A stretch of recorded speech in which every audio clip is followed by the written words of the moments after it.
नमस्कार, प्रदेश की number 1 debate show में आपका बहुत बहुत स्वागत। मैं हूं आपके साथ संतोष गंगवार। चुनावी साल वाले बिहार में आज रक्षा मंत्री राजनाथ सिंह ने ऐसा बयान दिया है जिसने बिहार की सियासत को सुलगा दिया। मौका था बीजेपी के प्रदेश कार्यकारिणी की बैठक का, जिसमें राजनाथ सिंह ने एनडीए की उपलब्धियों को तो गिनाया ही, लेकिन इंडिया गठबंधन खासकर राहुल गांधी और तेजस्वी यादव पर तीखा हमला बोल दिया। उन्होंने इन नेताओं की राजनीति को नफरत फैलाने वाली करार दिया। राजनाथ सिंह ने कहा कि राहुल गांधी और तेजस्वी यादव की राजनीति समाज को बांटने और नफरत फैलाने वाली है। उन्होंने खास तौर पर तेजस्वी यादव के पिता लालू प्रसाद यादव की ओर से बाबा साहेब भीमराव अंबेडकर के कथित अपना अपमान का जिक्र किया, जिसके खिलाफ बीजेपी ने एक निंदा प्रस्ताव भी पारित किया। राजनाथ सिंह का दावा है कि इंडिया गठबंधन की राजनीति सिर्फ सत्ता की भूख पर टिकी है, जो सामाजिक एकता को कमजोर करती है। दूसरी ओर इंडिया गठबंधन खासकर आरजेडी और कांग्रेस इन आरोपों को खारिज कर रहे हैं। तेजस्वी यादव बार बार बीजेपी पर संविधान विरोधी और अल्पसंख्यकों के खिलाफ होने के आरोप लगाते रहे हैं। उनका कहना है कि बीजेपी विकास के मुद्दे से ध्यान हटाने के लिए सामाजिक तनाव पैदा करती है। राहुल गांधी भी बीजेपी पर सामाजिक ध्रुवीकरण और डर का माहौल बनाने का इल्जाम लगाते रहे। ऐसे में सवाल उठ रहा है कि क्या राजनाथ सिंह का तेजस्वी राहुल की राजनीति को नफरती कहने वाला बयान बीजेपी की रणनीति का हिस्सा है, जो बिहार विधानसभा चुनाव 2025 से पहले विपक्ष को कमजोर करने की कोशिश है, या फिर यह वाकई विपक्ष की राजनीति पर एक गंभीर टिप्पणी है? डिबेट की शुरुआत करें उससे पहले एक रिपोर्ट दिखाते हैं।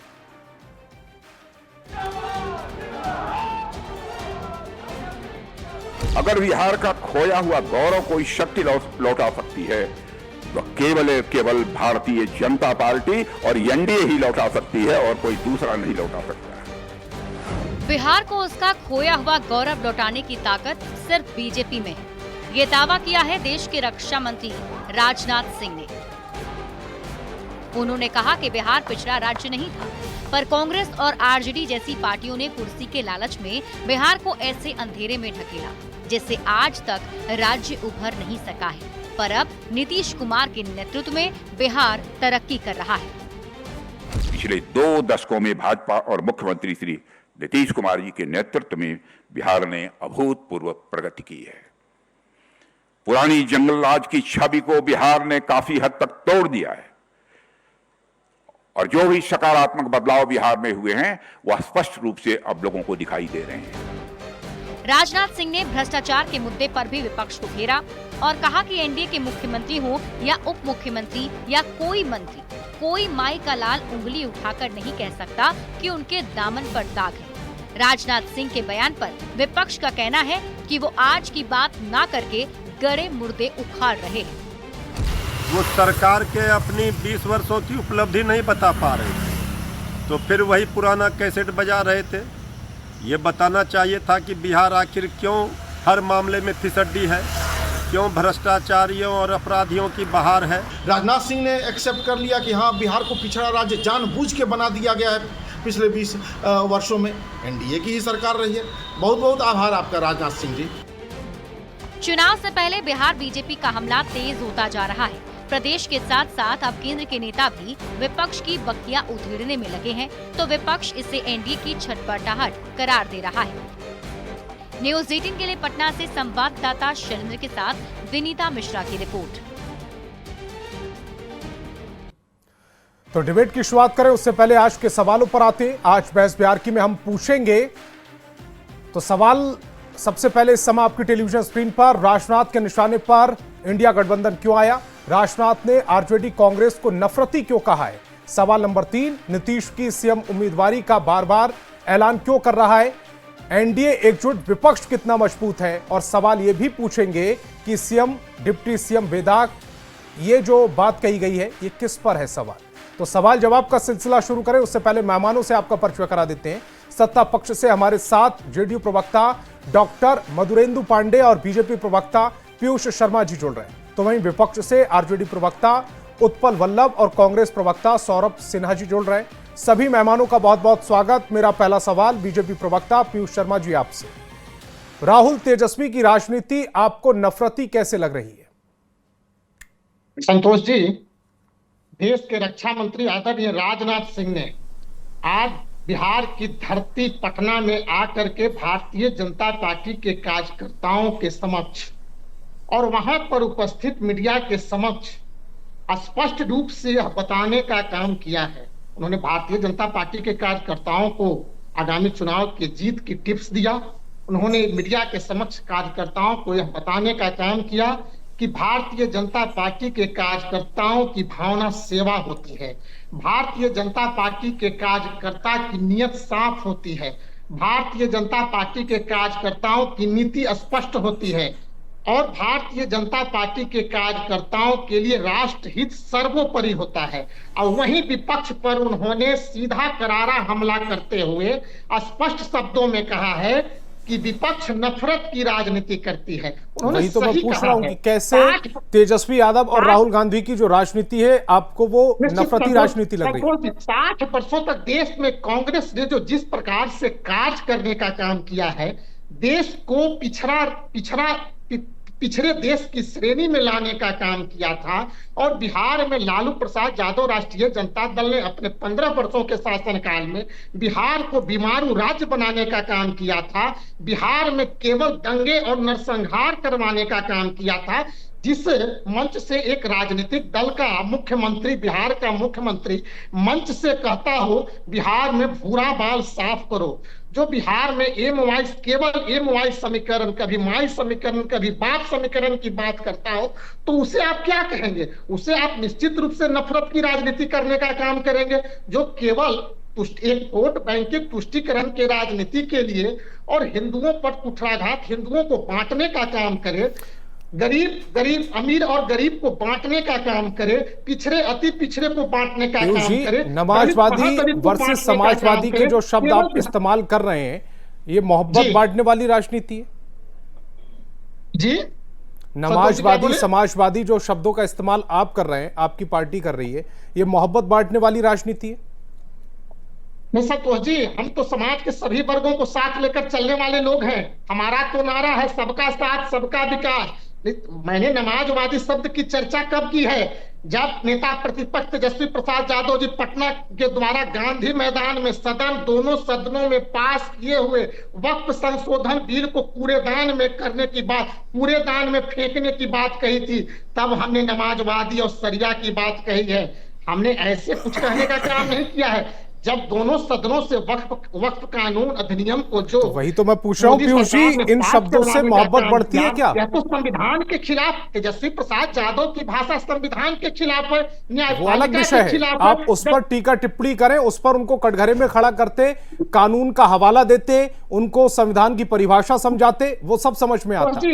लेकिन अगर आप नमाजवादी समाजवादी शब्दों का इस्तेमाल कर रहे हैं तो ये भी तो गले मिलने वाली राजनीति का हिस्सा नहीं है। संतोष जी विपक्ष केवल तुष्टीकरण की ही राजनीति करती है। अरे ये तो ऐसे लोग हैं, जब सेना द्वारा आतंकवादियों को मारने का काम किया जाता है तो ये सबूत मानते हैं, तो इसे क्या कहा जाएगा? भारत में रहकर भारत में मुसलमानों की क्या स्थिति है? राजनाथ सिंह जी ने तो स्पष्ट कहा है और हमारे पार्टी के सभी नेता स्पष्ट कहते हैं कि भारत आज देश के प्रधानमंत्री आदरणीय नरेंद्र मोदी जो प्रधानमंत्री गरीब कल्याण अन्न योजना से देश के 80 करोड़ देशवासियों को मुफ्त में अनाज देने का काम कर रहे हैं, तो उसमें क्या मुसलमान को अलग रखने का काम कर रहे हैं? कितने मुसलमान उससे लाभान्वित है? मेरा दावा है उसमें अधिक से अधिक मुसलमान उसका लाभ उठा रहे हैं। प्रधानमंत्री आवास योजना के तहत प्रधानमंत्री आज बिहार के 40 लाख लोगों को मुफ्त में आवास देने का काम किया है, तो क्या मुसलमान को छांट कर आवास देने का काम किया? केवल हिंदुओं को आवास देने का काम किया है? यह नहीं, हमारा तो नारा है संविधान इस देश में संविधान का राज चलता है। संविधान के राज में ऐसा हो भी नहीं सकता कि आप किसी विशेष वर्ग को लाभ पहुंचाएं और किसी विशेष वर्ग को छोड़ दें। संतोष जी लेकिन विपक्ष जो राष्ट्रीय जनता दल और कांग्रेस के नेता है केवल यही राजनीति करते हैं, तुष्टीकरण की राजनीति करते हैं। उन्हें केवल जो सत्ता की केवल राजनीति अपनी सत्ता के लिए करते हैं, सत्ता सुख के लिए करते हैं। हमारी जो सत्ता आती है तो हम सेवा के अवसर में प्रदान प्रदान करने का काम करते हैं, हम सेवा करने का काम करते हैं। चूंकि जो मेरा नेतृत्व है वो सुधरी है, मेरी जो नीयत है वो साफ है, और उसी के आधार पर राजनाथ सिंह ने आज सभी कार्यकर्ताओं को यह बताने कहने का काम किया। देखिए, भारतीय जनता पार्टी एनडीए गठबंधन जो कहती है वह करने का काम करती है। पिछले लोकसभा चुनाव की बात करें, बिहार के विधानसभा चुनाव की बात करें, हमने घोषणा पत्र में जो वादा करने का काम किया था 99% उस वादे को पूरा करने का काम किया था। क्या है ये आज विपक्ष, एक में ट्रिपल तलाक, आज जो ट्रिपल तलाक देश के यशस्वी प्रधानमंत्री आदरणीय नरेंद्र मोदी जो सदन में ट्रिपल तलाक को ला करके ट्रिपल तलाक को समाप्त करने का काम किया गया, यह क्या है? यह नफरत की राजनीति, यह नफरत के विपक्ष की नफरत की राजनीति नहीं थी। विपक्ष तो ट्रिपल तलाक को भी गैर संवैधानिक बता रहा था, तो क्या यह विपक्ष के नफरत की राजनीति, जो मुद्दा उनकी राजनीति को शूट करेगा वो उस पर राजनीति कर रहे हैं, जो मुद्दा आपकी राजनीति को शूट कर रहा है आप उस पर राजनीति कर रहे हैं। ठीक है, सही है, ठीक है पीयूष जी, ठीक है पीयूष जी, बाकी प्रवक्ताओं को भी मौका दे दें। अभी तो डिबेट की शुरुआत हुई है। उत्पल जी कोई स्क्रीन पर लेकर आए। उत्पल जी, बीजेपी का खास तौर पर यह आरोप है आप पर कि आप तुष्टीकरण की राजनीति कर रहे हैं, नफरत फैलाने की राजनीति कर रहे हैं और वो मोहब्बत बांटने की राजनीति कर रहे हैं। आपकी प्रतिक्रिया सबसे पहले। देखिए, भाजपा के बड़े नेता आज बिहार आए और अभी प्रवक्ता भी बहुत कुछ बोले, लंबा बोल गए। हम लोग उम्मीद कर रहे थे कि रक्षा मंत्री देश के आ रहे हैं और अभी अभी आतंकियों का हमला हुआ है। जब जब भारत में भाजपा की सरकार आती है, आतंकी हमले बढ़ जाते हैं, इनसे देश की सीमाएं नहीं संभलती है। हम लोग को लगा कि जिस तरह से अमेरिका से जो नौजवान अमेरिका में काम करने गए थे और अमेरिका ने जो पॉइंट आपको गलत लग रहे हैं आप नोट कर लीजिएगा, अपने अपने समय पर उसका खंडन करते चलिएगा। जी उत्पल जी। नहीं, बिल्कुल मैं कह रहा हूं, हमें लगा कि अमेरिका से जिस तरह नौजवानों को बेरी बांधकर भारत लाया गया, उसी तरह से रक्षा मंत्री जी 4 आतंकी जिसका स्केच जारी किए थे उसको बेरी बांधकर बिहार के पटना से पूरे देश को बताएंगे। चूंकि ये पटना से ही आजकल केंद्र बनाए हुए हैं, देश की राजधानी का ये पटना ही बनाए हुए हैं और पटना से ही पूरे देश और दुनिया में ये संदेश देते हैं बिहार से। तो हमें लगा कि 4 आतंकियों का भी स्केच यहां से, जिसका स्केच जारी हुआ था, उसको पकड़ के लाके पूरी देश और दुनिया को दिखाएंगे। वो तो किए नहीं, प्रधानमंत्री पिछले बार इनको छोड़ दिए थे। हम सोचे लगे वो अपनी काम करेंगे चूंकि देश के रक्षा मंत्री हैं। रही बात कि ये करने क्या आए थे, तो एक्चुअली ये बताने आए थे कि हमने जो गोदरा किया और उस देश में सत्ता शासन पे आ गए। तो ये कभी कभी देश के लोग गफलत में पड़ जाते हैं। इस बार ये फिर उसी तरह का गोदरा कांड दोहराने पटना आए थे, लोगों को ट्रेनिंग देने नफरत की। लेकिन बिहार की जनता आप गोदरा की याद दिला रहे हैं, भागलपुर की याद दिलाएंगे फिर आप चिढ़ जाएंगे। वो आपको जाति नरसंहार की याद दिलाएंगे तब आप चिढ़ जाएंगे। खूब याद दिलाएं। मैं बहुत शांति से सारी चीजों को सुनूंगा, अभी बोलने दीजिए जी। तो ये ट्रेनिंग देने आए थे और रही बात, ये कह रहे थे कि पहली बार भारत में संघीय ढांचा के तहत या तो जो केंद्र सरकार है या राज्यों की सरकार है जो घोषणा करती है उसमें कोई 10% काम कर पाते हैं, 20% करते हैं, 25 करते हैं, 50 करते हैं, 75 करते हैं, 100% कोई सरकार आज तक नहीं की है। या आप हम सब जानते हैं, इस तरह की गफलत वाली बात नहीं बोलनी चाहिए। लेकिन नेगेटिव जो बोलते हैं वो तो किए ही नहीं, बल्कि उससे उल्टा किए। बोले 2 करोड़ प्रति वर्ष रोजगार देंगे। अब उस हिसाब से 11.5 साल में ये 23 करोड़ रोजगार होने चाहिए। रोजगारों को जब सत्ता में आ गए तो ठेंगा दिखाने लगे, पकौड़ा छानने की बात बोल दिए कि छानो पकौड़ा। और जितनी पहले से रोजगार के जो जहां अवसर थे, रेल, ये टेलीकम्युनिकेशन, भारत का दूरसंचार विभाग, और ये जो रेलवे और ये जो एयरपोर्ट और कई भेल जो नवरत्ना कंपनी थी भारत की, ऐसे जहां रोजगार के जो केंद्र भारत के थे वो भी निजीकरण, निजी हाथों में दे दिया, जिससे कि वो रोजगार के अवसर पहले वाले भी समाप्त हो गए। अन्यथा जो ये वादा किए वो तो किए नहीं, उससे विपरीत उल्टा इनका नेगेटिव अप्रोच रहा, नेगेटिव इनका डेवलपमेंट और डिलीवरी रहा। ठीक है, ये कह रहे थे कि रुपया का मूल्य गिरता है इसलिए कि प्रधानमंत्री का साफ गिरता है। अब रुपया का मूल्य देखिए कि उससे इनके काल में और ज्यादा गिर गया है। पेट्रोल 35 रुपए करने की बात किए थे, ये 100 पार हो गया है। और ये महंगाई हर एक चीज में इतना अगर कहूं तो बात छोड़ दीजिए, बहुत लंबा हो जाएगा, आप समझते और पूरी देश इनको समझ रहा है।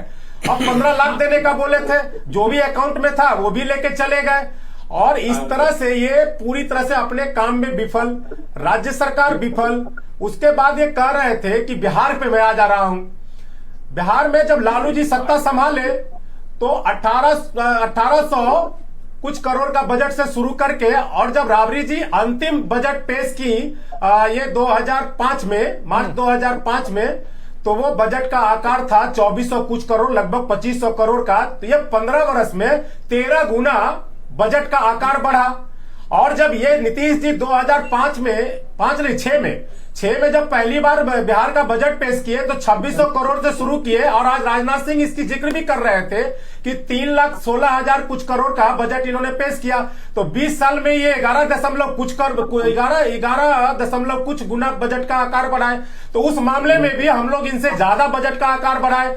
जब हम लोग सत्ता छोड़े उस समय 5,000 प्रति व्यक्ति कर्ज था बिहार सरकार पे, आज कर्ज है 24,000 प्रति व्यक्ति कर्ज है। और एनसीआरबी का अपराध का आंकड़ा कीजिए, मुंह गाल बजाने से कुछ नहीं होता है, आंकड़ों पे बात कीजिए तो उस मामले में भी ये बिहार को और खास करके पटना को अपराध कैपिटल बना के रखे हुए हैं।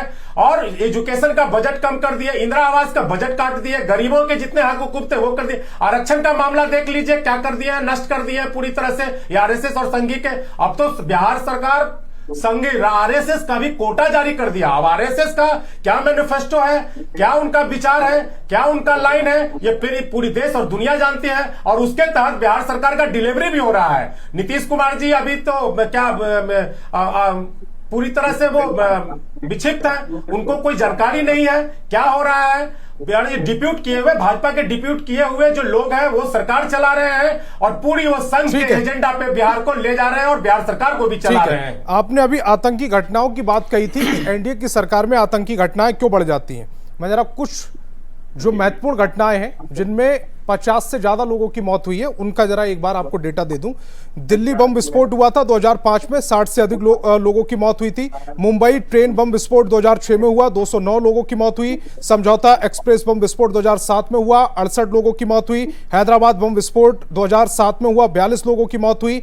जयपुर बम विस्फोट 2008 में हुआ, 71 लोगों की मौत हुई। अहमदाबाद बम विस्फोट 2008 में हुआ, 56 लोगों की मौत हुई। और मुंबई 26/11 हमला 2008 में हुआ, जिसमें 166 लोगों की मौत हुई। 2005 से 2008 के बीच में सीमा पार आतंकवाद के कारण 2000 से अधिक लोगों की मौत हुई। और 2005 से 2014 तक यूपीए के कार्यकाल में आतंकी हमलों में 707 लोगों की मौत हुई और 3200 लोग घायल हुए थे। अब आप तुलना करते रहिएगा। दूसरा जो आपने महत्वपूर्ण बात कही ग्रोथ रेट की, जब 1990 से पहले, सुन लीजिएगा, 1990 से पहले कांग्रेस सरकार जब थी तब ग्रोथ रेट थी बिहार की 5.3, चेक कीजिएगा। आपके समय में थी 0.6, और अब जब नीतीश जी आए तब जो ग्रोथ रेट बढ़कर हुई है वो 5.6 है। अब जेडीयू प्रवक्ता आपकी बारी, आप पर भी आरोप लग रहे हैं कि आप भी अब बीजेपी के साथ मिलकर नफरत की राजनीति फैला रहे हैं। आपका रिपोर्ट गलत है। आप प्रूव करिए ना, आप अपना डेटा दीजिए। टीवी स्क्रीन पर बैठकर अगर मैं झूठ बोल रहा हूं तो भी पब्लिक देख रही है। आप अपनी दीजिए, आपको भी देख लेगी। सही, हम आपकी भी देख लेंगे। सर रिपोर्ट क्या है जी? जिन्हें जो मैं आंकड़ा बोला हूं मैं सही बोला हूं। क्या सर बोले? 26 गलत है। जो आंकड़ा मैं बोला हूं बिल्कुल सही बोला हूं। आपने ग्रोथ रेट क्या थी आपके समय पर बिहार की? 1990 से 2005 तक कितनी ग्रोथ रेट थी? चेक कीजिएगा गूगल पे आप जी। जेडीयू प्रवक्ता स्क्रीन पर लेकर आए। सरकार के जो पोर्टल है उस पे आप चेक कीजिए, गूगल पे अरे सर करिए ना चेक, मैं कहां मना कर रहा हूं। आप चेक करिए, मुझे दिखाइए अभी स्क्रीन पर। मधुरेंदु पांडे जी को स्क्रीन पर लेकर ये बोलिए ना आप। मैंने जो आंकड़ा दिया है गलत बोलिए, एक बार बोल दीजिए कि आप जो आंकड़ा दिए वो गलत बोले हैं। किसके आंकड़े को चैलेंज कर रहे हैं सर आप? मैं जो आंकड़ा बोला हूं बोल दीजिए आपके गलत बोले हैं। मैं आपको, आप अपने टाइम के विकास की बात कर रहे हैं, मैंने आपको ग्रोथ रेट बताया है। आप बजट बता रहे हैं मुझे, मैं आपकी ग्रोथ रेट बता रहा हूं। आपकी क्या ग्रोथ रेट थी आपके समय में, कांग्रेस के समय में और अब नीतीश जी के समय में? आतंकी घटनाओं का आपने जिक्र किया एनडीए के समय में, मैंने आतंकी घटनाओं का जिक्र किया यूपीए के समय में क्या थी। अब अपने समय पर बोलिएगा उत्पल जी, आऊंगा आपके पास, तब तक डेटा इकट्ठा कर लीजिएगा। आप ये डिबेट बिहार, मैं बिहार के एनसीआरबी और आपराधिक रिपोर्ट की बात कर रहा था, आप दुनिया की रिपोर्ट की बात करने लगे। मैं ग्रोथ रेट की बात कर रहा था, अगर आप आपराधिक रिपोर्ट की बात करेंगे वो भी डेटा लेकर बैठा हूं मैं सर। आपराधिक आंकड़े बता रहे थे, आप आतंकी आंकड़े बता रहे थे, जब मैं बिहार के एनसीआरबी का रिपोर्ट बता रहा था तब आप दुनिया के आंकड़े पे चले गए। सर वो भी अगर डेटे पर, उस डेटा पर भी बात करेंगे वो भी मुझे मुंह जबानी याद है, मुझे उसके लिए कागज पलटने की जरूरत नहीं पड़ेगी। आपके समय में 62,000 हत्याएं हुई थी, इनके समय में 52,000 हुई हैं। आपके समय में 65,000 हुई थी, इनके समय में 52,000 हुई हैं। अगर डेटा गलत है तो चैलेंज कीजिएगा, ठीक है। सब गलत रिपोर्ट है आपका, आपके कहने से गलत नहीं हो जाएगी सर। दर्शक बेवकूफ नहीं बैठे हैं, 2 मिनट में गूगल करके वो सब देख लेंगे, ठीक है। अरे सर चैलेंज आप दीजिए ना, आप डेटा रखिए आंकड़ों के साथ बैठ करके हम लोग कर लेंगे संतोष। हाँ ठीक है जी, ठीक है। डॉक्टर मधुरेंदु पांडे जी को स्क्रीन पर लेकर आए। बीजेपी के साथ अब आप पर भी आरोप लग रहे हैं कि आप भी नफरत की राजनीति करने लगे।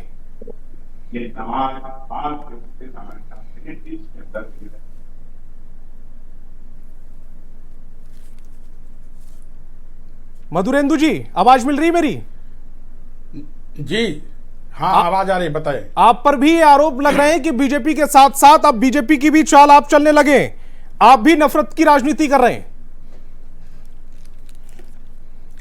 अब राजद और कांग्रेस कितना सच बोलता है तो सारी दुनिया जानती है, बिहार की आवाम इससे वाकिफ है।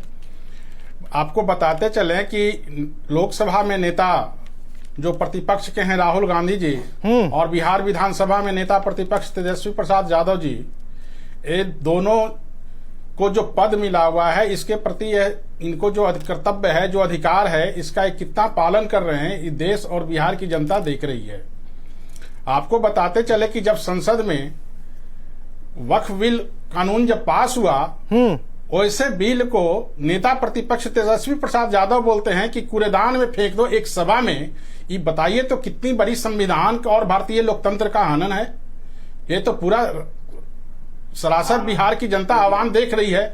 रही बात की आपने जो हमसे पूछा कि नमाजवादी की बात कर रहे हैं, तो ये सारी दुनिया जानती है, बिहार की आवाम जानती है कि माननीय मुख्यमंत्री नीतीश कुमार जी वैसा कोई भी काम नहीं किए हैं कि किसी जाति, किसी धर्म और किसी विशेष वर्गों के लिए उसका लाभ हो। आप बता दीजिए, इतना बिहार में काम हुआ है, जितने भी काम हुआ है, चाहे वो सड़क से हो, बिजली से हो, पानी से हो, किसी भी क्षेत्र में हो, सबका लाभ आपको मुस्लिम समाज वर्गों के लिए जो तंजुमन इस्लामिया हॉल है उसका निर्माण करवाया गया। उन लोगों के लिए जो मदरसे विद्यालय हैं उनको शिक्षकों के लिए उन पेमेंट किया गया। और दूसरी बात की जो भागलपुर दंगा हुआ था कांग्रेस के शासन में, जिसमें एक जाति विशेष के लोग फंसे हुए थे, उन्होंने उसको नकारने का काम किया राजद और कांग्रेस ने। माननीय मुख्यमंत्री नीतीश कुमार जी ने उसको सत्ता मिलने के बाद उसको न्याय दिलाने का काम किया। ये भी बिहार की आवाम जानती है, बिहार के मुस्लिम समाज, हमारे जितने भाई हैं अल्पसंख्यक समाज, सारे लोग जानते हैं। और 20 वर्षों में जो एक भी आप दंगा बता दें, 20 वर्षों के कार्यकाल में एक भी दंगा बता दें कि हुआ है। लेकिन यही लालू राबड़ी शासनकाल में 12 दंगे हुए हैं संतोष जी, बिहार शरीफ, सीतामढ़ी, दरभंगा, समस्तीपुर, जिसमें हजारों लोगों की मौतें हुई हैं। इसके बावजूद भी ये लोग ऐसे ऐसे भड़काऊ बयानबाजी, ऐसे ऐसे झूठ, ऐसे ऐसे गैर जिम्मेदाराना बयान दे रहे हैं बिहार की जनमानस में, जिससे कि जनता बखूबी समझती है कि यह सब आने वाले चुनाव का एक एजेंडा है। आपको ये भी बता दूं संतोष जी कि जब से 2005 के पूर्व देखिए कि बिहार में कितनी जातीय विद्वेष था, धार्मिक उन्माद फैला हुआ था, कितनी नरसंहार हुआ करती थी, बिहार की जमीन रक्त रंजित हुआ था। ये तो लालू प्रसाद जी भूरा बाल साफ करो, इनकी राजनीति थी। और जातीय विद्वेष फैलाकर इन्होंने सत्ता पर बने रहने का काम किया 15 वर्षों तक, और जिसके बलबूते इन्होंने सत्ता पर रहा उसको भी ठगने का काम किया। ये गरीब, दलित, पिछड़े, अल्पसंख्यक की जो नारा लगाते हैं, सामाजिक न्याय की जो नारा लगाते हैं, सामाजिक न्याय को कत्ल करने का काम किया। अगर इसने विकास किया तो सिर्फ अपने परिवार को विकास किया, अपने रिश्तेदारों का विकास किया, कोई इनके शासनकाल में सामाजिक न्याय नहीं है। सामाजिक न्याय अगर मजबूत करने का काम किया तो माननीय मुख्यमंत्री नीतीश कुमार जी ने वर्ष 2005 में सामाजिक न्याय की बात कर रहे हैं, काम किया। आप सामाजिक न्याय की बात कर रहे हैं, जब आप कहते हैं नमाजवादी वर्सेस समाजवादी, इसमें कौन सा भाईचारा बढ़ता है? ये भी तो समाज को तोड़ने वाली बात है। हम तो सबको साथ लेकर जी, और इसका रीजन ये है कि सामाजिक न्याय का मतलब इसका रीजन ये है कि आपको 2019 में 6% वोट और 2024 में 5% वोट मिला है मुस्लिम्स का, क्या इसी वजह से आपका मोह उधर से भंग हो रहा है? नहीं, मोह भंग नहीं। हम वोट की राजनीति नहीं करते हैं संतोष जी, हम विकास की राजनीति करते हैं, हम वोटर्स की चिंता करते हैं। हम किसी समीकरण की चिंता नहीं करते हैं कि हम किसी का वोट लें और उसके हिसाब से हम काम करें। वोट मिलना न देना ये जनता का काम है, लेकिन हमारा जो नैतिक कर्तव्य बनता है हमारी सरकार का, उसने 2 दशक के कालखंड में करके दिखाने का काम किया है। सौरभ जी को स्क्रीन पर लेकर आए। राहुल तेजस्वी की राजनीति को अगर राजनाथ नफरती कह रहे हैं तो क्या ये इस चुनाव में माइलेज लेने की कोशिश है, एक भ्रम फैलाने की कोशिश की जा रही है दोनों को लेकर, या वाकई उनके जो शब्दों के सिलेक्शन रहे हैं, या फिर वो जिस तरह से कानून को लेकर, वक्फ बिल कानून को लेकर मुस्लिम्स के साथ खड़े हुए नजर आए हैं, उसको लेकर बीजेपी इस तरह की भाषा का इस्तेमाल कर रही है? संतोष जी, सबसे पहले तो मैं राजनाथ सिंह जी पर आना चाहूंगा। राजनाथ सिंह जी इतिहास के पन्नों में, आप जो गूगल की बात कर रहे थे, तो गूगल में आएगा सबसे पहले कि कांग्रेस के रक्षा मंत्री हुआ करते थे बाबू जगजीवन राम, एक दलित थे, और भाजपा का दलित प्रेम पूरा देश जानता है। वो दलित होते हुए भी इंदिरा जी ने उनको नेतृत्व करने के लिए दिया, और उन्होंने बांग्लादेश के 2 टुकड़ों करने में अहम भूमिका निभाई। और आज राजनाथ सिंह जी माननीय नरेंद्र मोदी जी के नेतृत्व में उनको ऐसा गिरफ्त में लिया गया कि अमेरिका बोल रहा है कि सरेंडर कर दो, और ये सरेंडर कर गए। 2014 की लगातार भाषण में ये लाल आंखें दिखाने की बात करते थे और पाकिस्तान को घुटनों पर लाने की बात करते थे। ये तो स्वयं रक्षा मंत्री है, इनके अधिकार क्षेत्र में सारा चीज आता था। हमारे वीर सेना जो है उनको हरा देती, पाकिस्तान को नेस्तनाबूद कर देती, लेकिन ट्रंप जो कि माननीय प्रधानमंत्री जी के मित्र हैं, उनके कहने पे सरेंडर करना पड़ा। तो इतिहास इस देखिए सौरभ जी, जब आप इस तरह की भाषा का इस्तेमाल करते हैं तो आप पर सवाल ये उठने लगते हैं, जब 71,000 सैनिकों को आपने आत्मसमर्पण करने के बाद उनको पाकिस्तान को लौटा दिया था, उस समय किसका दबाव था? उस समय अमेरिका का दबाव था या रूस का दबाव था?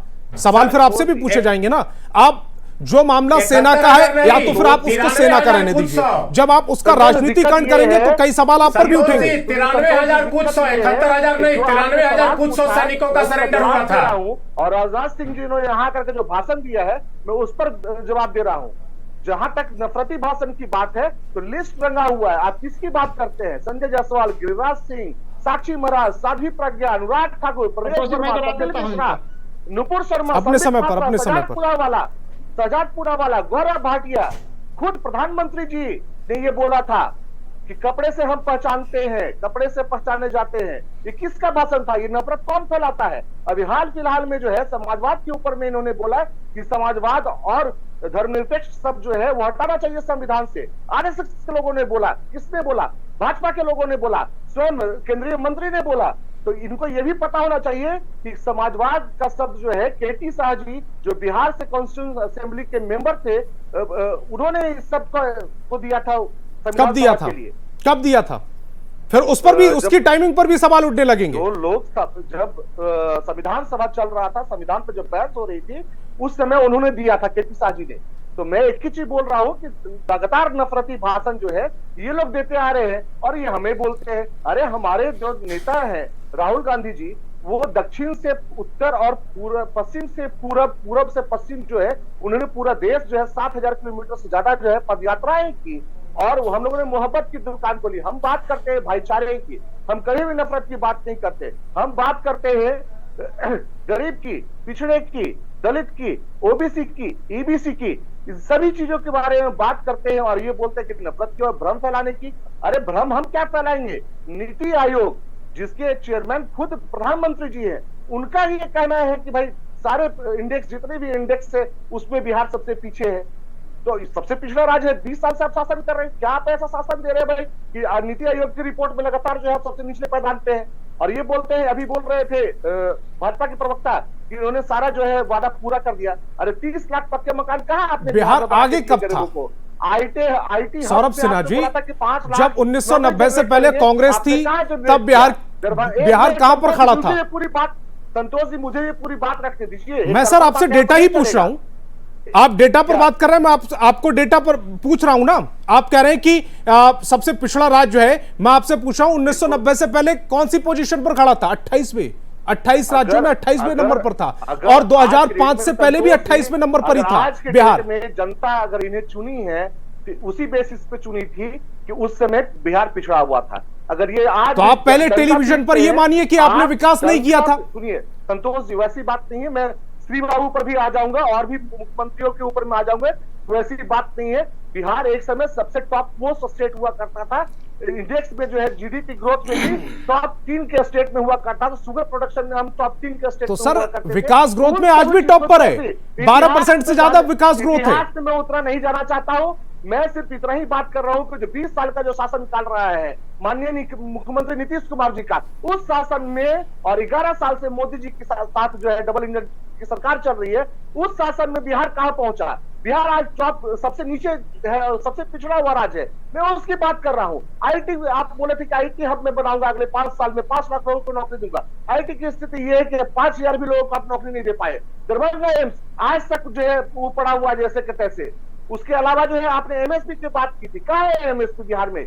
ठीक है, 1 करोड़ आपने बोला था कि महिलाओं को एसएचजी समूह से जोड़ करके और उनको आत्मनिर्भर बनाएंगे। कहाँ है 1 करोड़ महिलाओं को आपने आत्मनिर्भर बनाया? तो भाई जो बात आपने पिछले 2020 में किया, मैं उसकी बात कर रहा हूँ। मैं 2047 की बात नहीं कर रहा हूँ। 2014 में प्रधानमंत्री जी ने बोला था कि 2022 तक हम विकसित राज्य बनाएंगे, विकसित प्रदेश बनाएंगे, और अब उसको बढ़ा करके जो है 2047 तक ले गया है। भविष्य जो है आने वाला समय डिसाइड करेगा क्या होगा। लेकिन इतिहास जो है, इनका शासन जो है वो बता रहा है कि इनकी मंशा बिल्कुल नहीं है। ये सिर्फ डेट बढ़ाना जानते हैं। 2022 से 25, 25 से 47 मजाक बना के रखा हुआ है देश का और राज्य का। ठीक है, जवाब दीजिएगा पीयूष जी। मधुरेंदु जी, आ रहा हूं आपके पास। पीयूष जी जवाब दीजिएगा, और ये भी बताइएगा कि जब सड़क आप बनवा देते हैं तो फिर कन्हैया कुमार जैसे नेता कहते हैं कि पानी की चोरी करने के लिए ये सड़क का निर्माण कर रहे हैं। 2005 में बिहार की प्रति व्यक्ति आय क्या थी? 6286 रुपए प्रति व्यक्ति आय थी। आज बिहार की प्रति व्यक्ति आय क्या है? जरा उस पर भी आप गौर करने का काम करें कि बिहार के 94 लाख परिवार ऐसे हैं जिनकी प्रतिदिन की आमदनी, प्रति व्यक्ति आमदनी 40 रुपए की है। आप ये बताइए कि 40 रुपए में आज के दिन में क्या होगा? तेलंगाना आप ये बताइए ना सबसे पहले। बिहार का जीडीपी 2005 में बिहार सरकार का जातीय सर्वेक्षण जो रिपोर्ट बनाया गया, जानने की आवश्यकता है। माननीय कांग्रेस के प्रवक्ता, आपको ज्ञात नहीं है क्या था बिहार में विकास दर? अरे आप बिहार को बनाने का काम किया था। तो बिहार को लगातार आप लोग बना रहे हैं ताकि एक मजबूत बिजली लाने का काम किया, जो हमारी सरकार इसलिए करने का काम किया। महावीर से लेकर नालंदा यूनिवर्सिटी, जहाँ पूरे विश्व के लोग आए थे, आज उस बिहार की जनता देख रही है। बच्चे जनता ने हमारे बार बार जो एनडीए को जनादेश देने का काम कर रही है, वह हमारी विकास पर ही देने का काम कर रही है। चाहे वह 2005, 2010, 2020 और आने वाला 2020 आपने भी जो बिहार विधानसभा का चुनाव होगा, और बिहार की जनता जो एनडीए को जनादेश देने का काम करेगी, वह हमारा विकास काम करेगी। अब ये बताइए बिहार में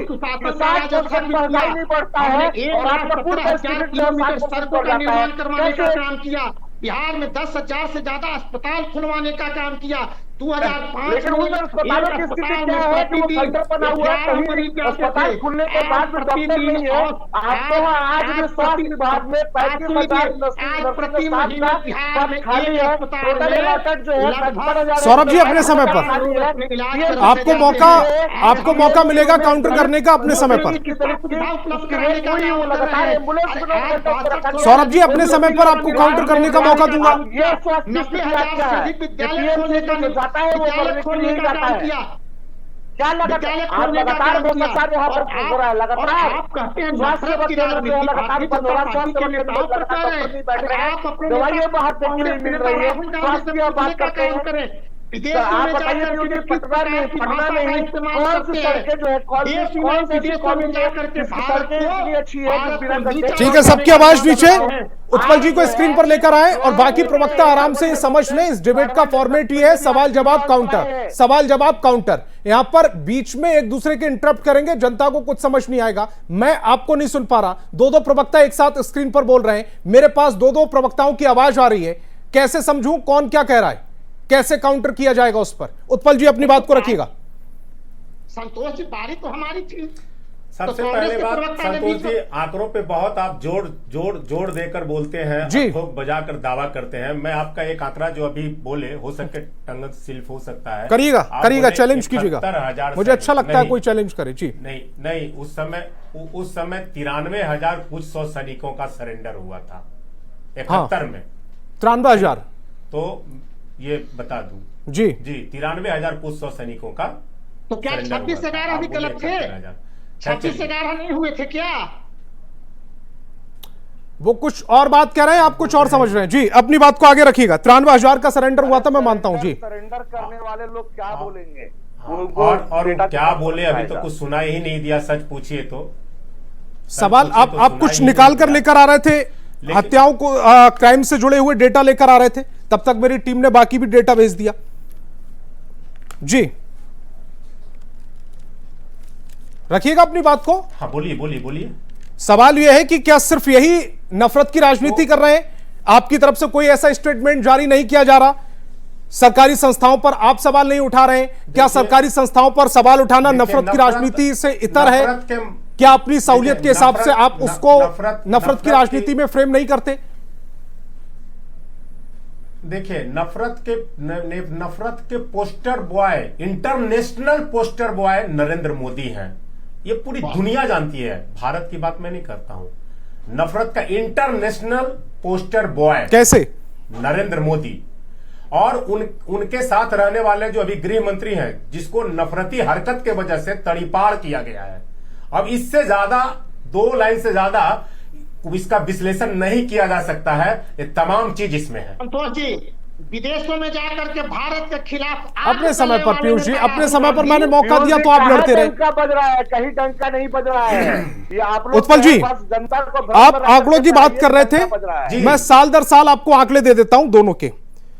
1995 में लालू जी का शासनकाल था, 3,114 हत्याएं हुई। और यही जब 2000 में हत्याओं की बात करूं, 2020 में 3,150 हुई हैं। 1996 में आपके समय में 3,532, 2021 में 2,733, 1997 में 5,354, 2022 में 2,930 ये हत्याओं का आंकड़ा रहा। आपके शासनकाल में 67,249 कुल हत्याएं हुई। 2006 से 2022 तक 52,239 हुई है, जिसे आप 65,000 कर दुष्प्रचार करते हैं। अब अपनी बात को रखिएगा। दर्ज कराया गया केस की संख्या, ये सब आंकड़ा का खेल मत सिखाइए। क्या सर? ये आंकड़ा का खेल मत सिखाइए। 20 साल से सब जानता है ये आंकड़ा। बेचैनी हो रही है। ठीक, यही तो आप पर आरोप लग रहे हैं कि ये तो आंकड़ा आपका तब था जब आपके समय में एफआईआर दर्ज नहीं होती थी। इनके समय में एफआईआर भी दर्ज हो रही है और ये डेटा भी दे रहे हैं आपके सामने। अरे आपके संतोष जी पूछिए, आवाज बढ़ाई जाए पहले दोनों प्रवक्ताओं की, स्टूडियो की आवाज ऊपर जी। ये कौन बोल रहे हैं? ये कौन बोल रहे हैं? संतोष जी, एनडीए का आरोप है सर आप पर। ये भूल रहे हैं, मुख्यमंत्री आवास से अपहरण उद्योग चलते थे। मुख्यमंत्री सुनिएगा, मुख्यमंत्री आवास से हत्या की योजनाएं चलती थी। मुख्यमंत्री आवास ये जो टिक्काधारी है, एक भी तथ्यपूरक बात नहीं रखते हैं। अब बिना तथ्य का बात टीवी पे रख के आप अपना समय बर्बाद करते हैं। ये दर्शकों का समय बर्बाद करते हैं। ये टिक्काधारी को थोड़ा तथ्यपूर्वक बात कहने बोलिए, तथ्य की जानकारी ले लीजिए। इससे ज्यादा मैं नहीं कहूंगा, ये आपके टीवी का इमेज के लिए भी अच्छा रहेगा। ठीक है, मधुरेंदु जी को स्क्रीन पर लेकर आए। मधुरेंदु जी, बिहार में क्या विकास गिनाने के लिए मुद्दे कम पड़ गए कि अब आरोप प्रत्यारोप पर कहानी चली गई है? राजनाथ सिंह बड़े नेता हैं और अगर वो कोई गंभीर आरोप किसी नेता पर लगाकर जा रहे हैं तो ये राजनीति का स्तर दिखा रहा है। संतोष जी, आहूत विधानसभा चुनाव को देखते हुए राजद और कांग्रेस के पास रियली में कोई मुद्दा है नहीं, मुद्दा विहीन है, क्योंकि यहां जो चुनाव होगा वह विकास बनाम भ्रष्टाचार के बीच चुनाव होगा। और उस मायने में माननीय मुख्यमंत्री नीतीश कुमार जी ने 2 दशकों के कालखंड में जो विकास करके दिखाए हैं उससे जनता वाकिफ है। बिहार ही नहीं, देश भी जानता है, विश्व भी जानता है।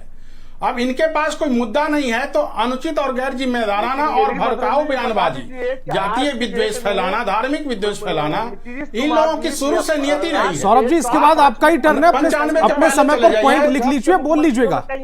ये अच्छी आदत नहीं होती कि हर प्रवक्ता के बीच में आप इंटरप्ट करते रहेंगे, डिबेट खराब होती है, आवाज नहीं आती। सौरभ जी सुनिए, तो आपके शासन काल में सौरभ जी, केंद्र हो या बिहार हो, कितने घोटाले हुए। यहाँ की जो बिहार की जनता की जो जन बुनियादी जो जरूरतें होती थी, चीनी, उस समय वक्त की बात कर रहा हूं मैं, चीनी, किरासन तेल, उस समय सारे लोग में घोटाला होता था। खाद, किसानों का खाद,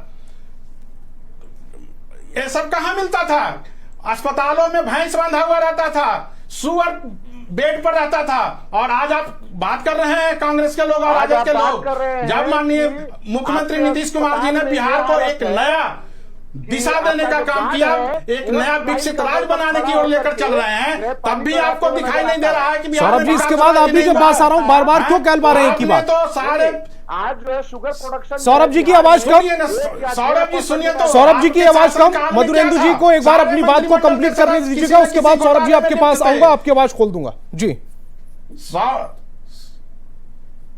कांग्रेस हो या राजद हो, इन सब के मंत्रिमंडल के जितने भी सदस्य अधिकतर सब घोटालों में लिप्त थे। किसी भी जन सरोकार से जुड़े हुए कोई भी बुनियादी जरूरतों को पूरा करने में ये फेल थे।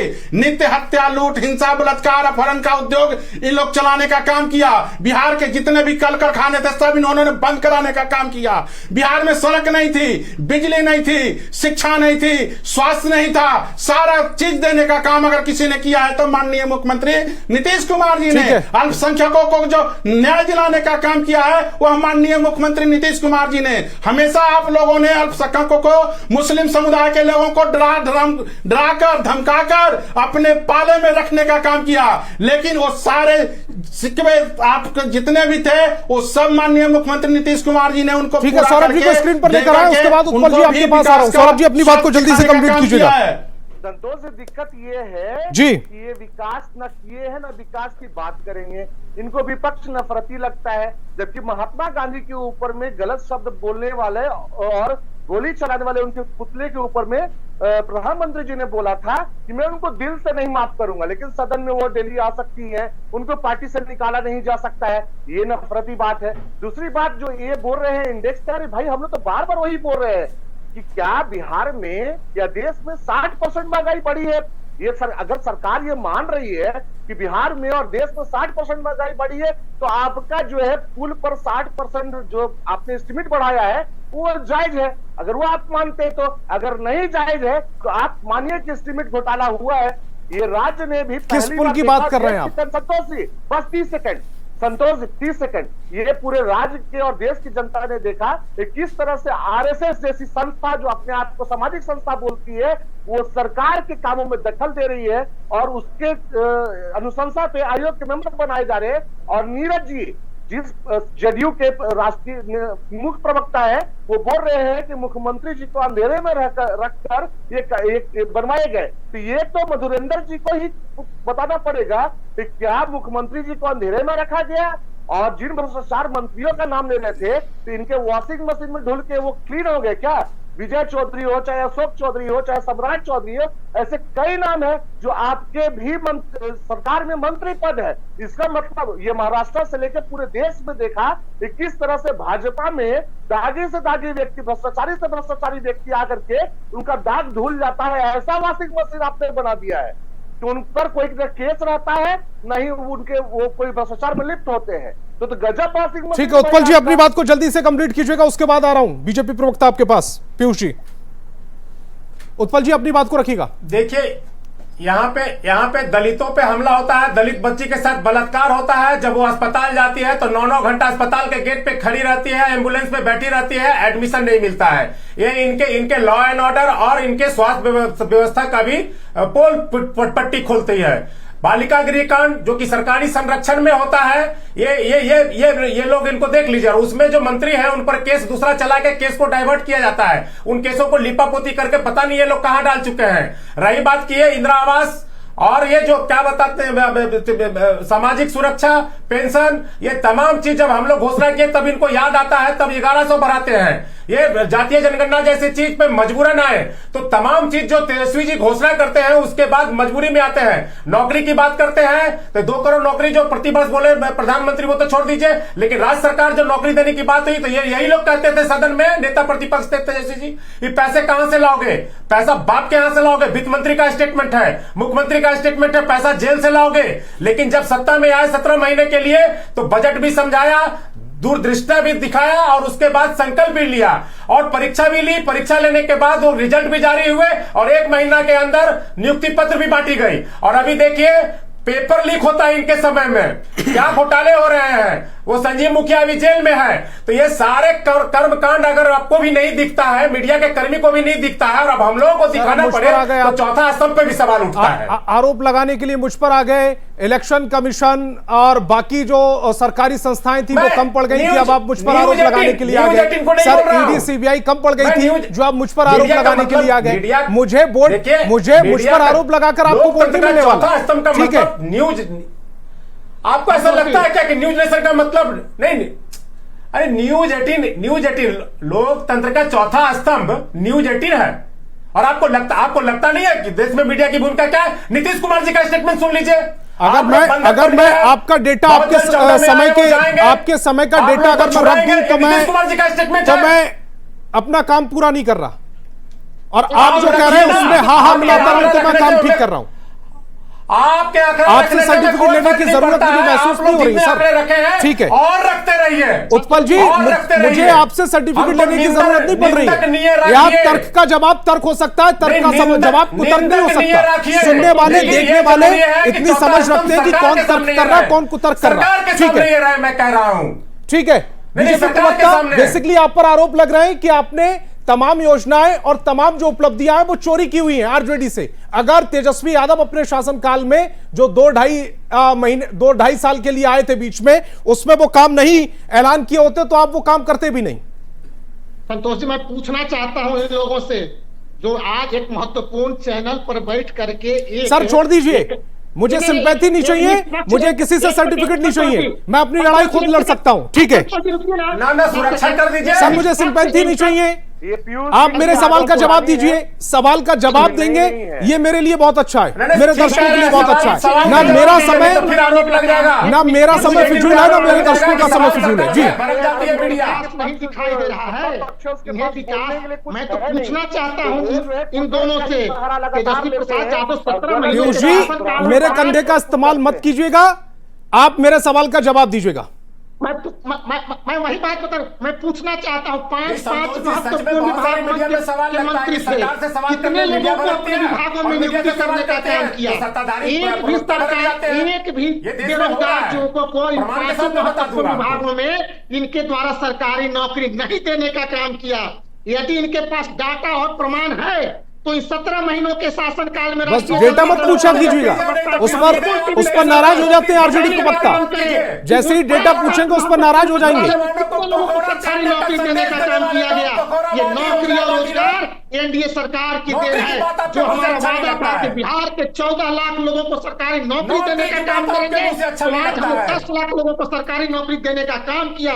हमारा जिस वादा था समय कि हम 17 महीने की सरकार नीतीश जी के साथ चल हमारा रही थी, वादा उस समय था क्या कि हम घूमते 20 फिर लाख रहे लोगों थे? को रोजगार देने का काम करेंगे। इस तो डेवलपमेंट में उसके हमारा अभी भी आज हम हाथ है, 34 हमारा लाख लोगों योगदान को है। रोजगार क्या देने का करते काम फिर कर रहे चुके थे? हैं।